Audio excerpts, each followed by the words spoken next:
С 2009 года Институтом Якут-Днепра-Алмаз разрабатывался принципиально новый метод обнаружения алмазов в руде. Главная задача, стоявшая перед специалистами, это возможность увидеть кристалл в куске породы, не разрушая ее.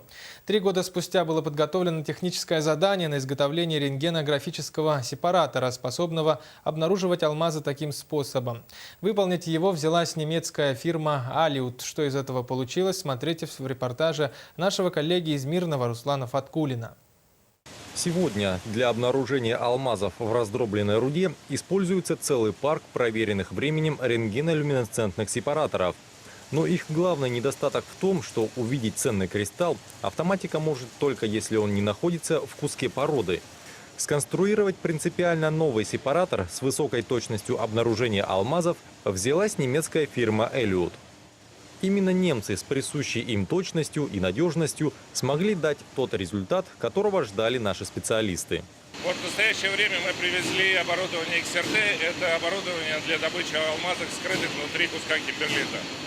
Основано на рентгеновской трансмиссии и позволяет распознавать кристаллы в куске до 50 мм. В итоге в технологической цепочке мы можем сократить количество переделов. То есть мы существенно удешевляем стоимость карата. Предполагается, что такой сепаратор будет выдавать концентрат с более высоким содержанием алмазов и исключится отправка материала в повторную обработку. Идея новой технологии пришла, как это ни странно прозвучит, из области мусоропереработки.